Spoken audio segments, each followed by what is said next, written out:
Whispers on the docks.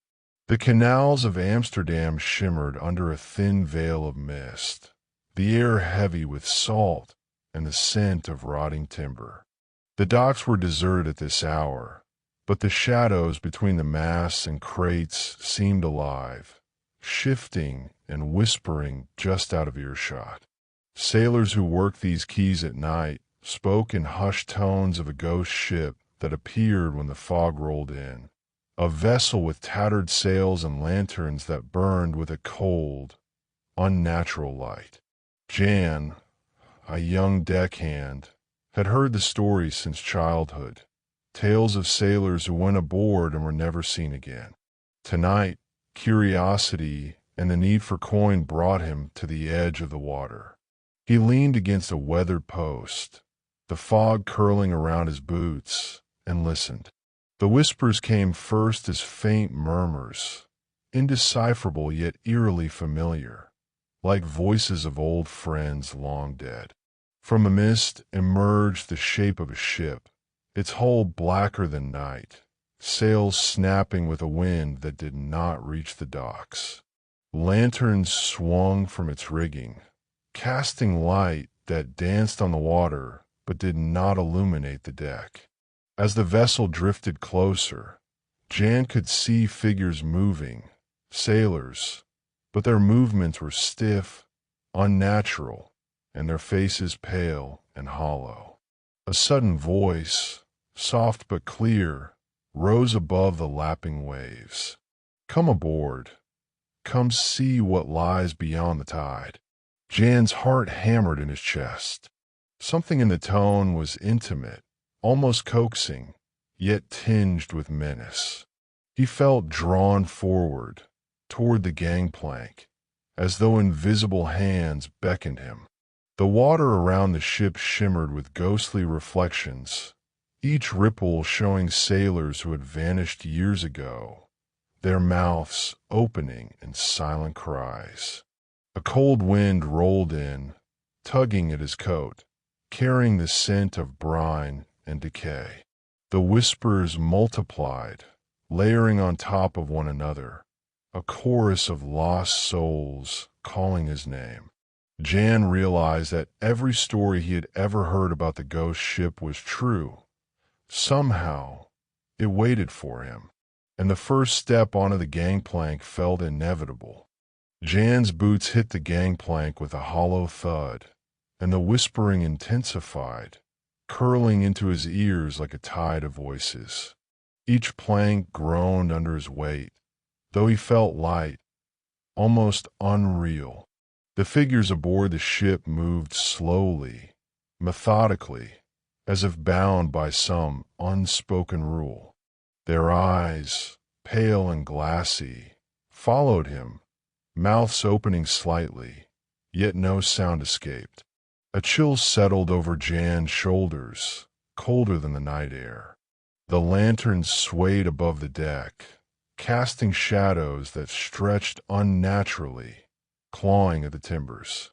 As he stepped further, he noticed the faces in the water beside the ship, reflections not of himself, but of sailors long gone, their eyes pleading, mouths shaping silent words. He swallowed hard. The water lapped at the hull like 100 hands reaching for him. The ship creaked and shifted, though no wind disturbed its sails. From somewhere deep within the vessel came the faintest sound of footsteps, echoing across the empty planks. Jan's heart raced. He wanted to turn back, but a force, subtle yet undeniable, pulled him onward. The whispers now took on distinct tones, fragments of conversations, names he recognized, voices of men who had vanished years ago, lost to storms or disappearances on distant voyages. He reached the center of the deck, where a figure in a soaked coat stood waiting. Its face was obscured by shadows, but Jan sensed the familiarity in the stance, the weight of recognition. The voice that rose from the figure was soft, almost kind, yet carried a menace beneath. "You've come," January. You always come. The tide has chosen you, as it has chosen the others. Jan staggered back, nearly losing balance as the whispers around him rose to a cacophony. The deck beneath seemed endless, stretching further than possible, fading into a fog that swallowed even the lantern light. Every sailor aboard, motionless yet somehow moving, raised pale hands, reaching, beckoning him closer. A sudden flash of moonlight revealed the rigging and ropes, some frayed, some tied in intricate knots. In the knots, he saw tiny faces, distorted in agony, mouths opening in silent screams. His stomach churned. The thought struck him. Every sailor who had stepped aboard this vessel was trapped, their spirits tethered to the ship, feeding the whispers, feeding the lanterns, feeding the unseen force that commanded the vessel. A creaking sound from below deck drew his attention. Something, or someone, was waiting there. The shadows seemed to shift, forming a stairway of darkness leading into the bowels of the ship. The whispers became insistent, seductive. Come, it is only a step away. Jan's fingers trembled. He could retreat, but retreat meant defying something older than the docks, older than the fog, older than the river itself. One step, one motion, and he would descend into the heart of the ghost ship, into the realm of those lost souls. A hand, skeletal yet flesh-like, emerged from the stairway, beckoning. The lantern above flickered violently, casting elongated shadows across the deck, and Jan realized that the ship was alive, not just wood and rope, but a vessel of memory, of despair, of voices trapped between tides. He inhaled sharply, feeling the weight of inevitability pressing upon him. The first step downward felt like walking into eternity. Jan's foot hovered over the first step of the shadowed stairway, a chill crawling up his spine. The whispers followed him, twisting and overlapping, speaking his name alongside fragments of long-forgotten conversations. He gripped the railing, rough and damp, and descended slowly, each creak of the wood echoing through the empty ship like a death knell. Below deck, darkness enveloped him. The lanterns above, though still glowing, cast only weak beams through the thick fog that seeped into the cabin. The smell of brine and decay was stronger here, mingling with the faint metallic tang of old blood. Shapes emerged from the gloom, sailors, frozen in mid-motion, eyes hollow, mouths opening in silent cries. Some clutched the remnants of ropes, others reached for invisible objects, their hands trembling as if reliving old tasks. A sudden movement made Jan freeze. One figure stepped forward, an old sailor he recognized from the docks, though the man had vanished years ago in a violent storm. His eyes, empty and unblinking, locked onto January. The whispering voices grew louder, now layering over the man's silent lips. Join us. You cannot resist. The tide will take you. Jan swallowed hard. Every instinct screamed to flee, but the ship seemed to expand around him, walls stretching, corridors lengthening unnaturally. Each shadow now contained a face, a hand, a voice beckoning him onward. He could feel the weight of every sailor who had ever stepped aboard this ghostly vessel pressing against his chest, urging him to surrender to the darkness. He stumbled across a hatch leading to the cargo hold. The whispers converged there, a chorus of pleading and warning. The boards creaked beneath his feet, and a faint glow of lanterns revealed the scattered remains of crates, nets, and barrels. Inside one barrel, he glimpsed a reflection, a face not his own, eyes wide with terror. The image shifted, showing sailors trapped, their expressions frozen in an endless nightmare, mouths opening and closing as if calling for help, though no sound emerged. A sudden flash of memory hit Jan, the stories he had been told as a boy, about sailors lured into the fog, never returning. And now he understood. They were not gone. They were here, bound to the ship, feeding the whispers that haunted the docks, waiting for new victims. From a far end of the hold, a shadow moved against the lantern light. It was tall, impossibly thin, stretching and bending like smoke, yet solid. Its head tilted toward him, and a voice slithered into his mind, intimate and chilling. The river calls. The tide chooses. Step forward, or be left behind. Jan felt a pull stronger than fear, stronger than reason. Every instinct screamed to resist, but curiosity, terror, and the allure of the unknown drew him closer to the dark figure. The whispers surged around him, echoing from the walls, the barrels, the very wood itself, pressing him toward the heart of the ship where fate waited. He took a tentative step forward, and the shadow receded slightly, as if approving. The lanterns above flickered violently, casting twisted shapes across the hold, and Jan knew, with a sinking certainty, that whatever lay ahead would change him forever. Jan's breath came in ragged gasps as he descended further into the hold. The shadows around him pulsed with life, stretching and writhing, forming shapes that should not exist.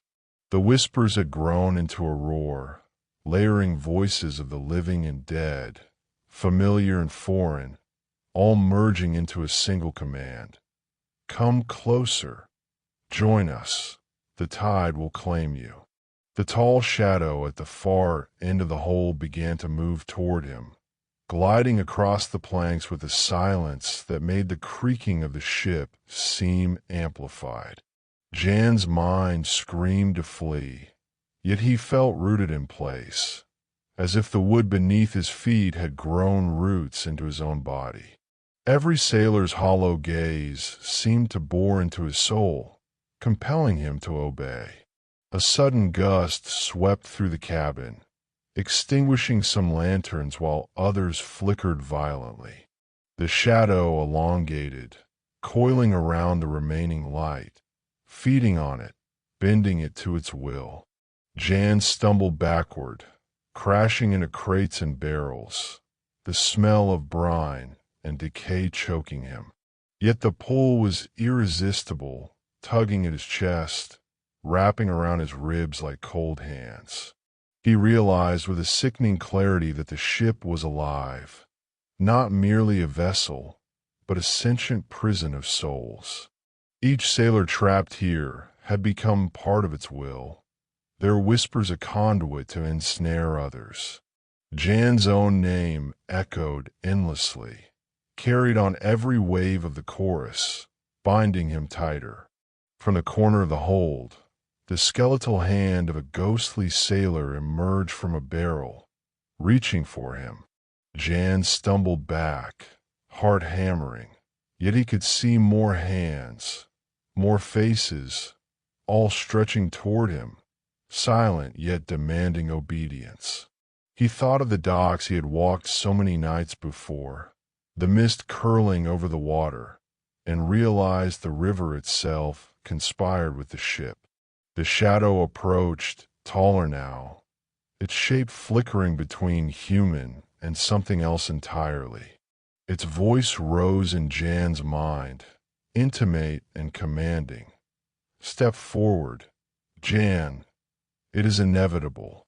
The tide is chosen. A surge of terror and defiance collided within him. He lunged for a hatch, for a rope hanging from the ceiling, anything to escape the grip of the hold. The whispers screamed in unison, shrill and piercing, echoing in the walls, the beams, and his skull. Lanterns swung violently, casting light across dozens of ghostly faces, each one frozen in a silent plea, each one a warning he could not ignore. Jan grasped the rope, climbing with trembling limbs, dragging himself toward the surface. The hold seemed endless, stretching farther into the shadows, each step heavier than the last. The whispers followed him, urging him forward, promising release, yet threatening eternal entrapment. At last, he emerged into the fog-choked deck. The shadow recoiled, merging with the mists, but its presence lingered. Lanterns flickered above, and the ghostly sailors watched, their hollow eyes glimmering with unspoken malice. Jan fell to his knees, gasping, heart hammering. He had survived, this time, but the ship, the whispers, and the tide's unseen hand had marked him forever. A voice rose above the rest, soft and intimate, carrying over the lapping waves. The river waits, Jan, and it always comes back for those it desires. Jan collapsed onto the fog-drenched deck, his lungs burning, water dripping from his sodden clothes, lantern light trembling above him. The ghostly sailors lingered at the edges of his vision, still yet watching, their hollow eyes fixed on every twitch, every shiver of his body. He felt the weight of centuries pressing down, the countless souls lured aboard by the river, claimed by the ship, and never returned. Each whisper, though faint now, seemed alive, threading through the fog and curling around his mind like cold fingers. The fog thickened, curling around masts, ropes, and timbers, hiding the boundaries between deck and river. Jan dared not move, fearing a single step might summon the shadows back. Lanterns above swayed as if breathing, pulsing with a rhythm that matched the distant toll of some unseen bell. He realized the truth. The ship was more than wooden sails. It was a sentinel, a vessel of memory and despair, alive in some terrible way, hungry for the unwary, patient beyond human comprehension. Hours passed, or was it minutes? Time had no meaning here. Jan huddled in the corner, damp seeping into his bones, and thought of the village he had left behind. No one would believe him. Even if they did, it would not matter. The river's whispers traveled farther than the fog, touching anyone who strayed too close. Every shadow, every ripple, every flicker of lantern light carried the promise of temptation and the threat of capture. Survival, he realized with grim clarity, was only temporary. The tide always returned. He forced himself to rise, trembling, and staggered toward the gangway. The deck beneath his feet felt unstable, as if the ship were subtly bending, stretching to hold him longer. He dared a glance back. The ghostly crew remained still, but the mist seemed to form shapes, faces, and hands within it, watching, waiting. Somewhere beneath the hull, from deep within the hold, a faint, echoing whisper rose. "We remember your name, and the tide remembers all." As he climbed onto the docks, the first light of dawn cut through the mist, revealing the city slowly stirring to life. For a moment, the world seemed ordinary, but Jen knew differently. The river had a memory, the ship a patience, and the whispers a reach that spanned beyond the night. Every foggy evening, every distant bell, Every glint of water would remind him that the tide had chosen him, and that choice was eternal. Jan tried to return to a semblance of normal life, but nothing felt real. The smell of brine haunted his nostrils. Distant footsteps echoed in empty streets, and reflections in the canal occasionally showed a pale, hollow-eyed face staring back at him. Even in sleep, he heard the whispers, the soft beckoning, calling his name, telling him that the river would come again, relentless and unyielding. He understood finally that some forces do not forgive, do not tire, and do not rest. The ghost ship, the tide, and the lanterns were eternal, their hunger endless. Somewhere in the twisting canals of Amsterdam, hidden in mist and shadow, the vessel waited for the next soul, patient, relentless, and watching. And Jan knew, with a sinking dread, that one day he might be called back, dragged into the endless whispers of the tide once more.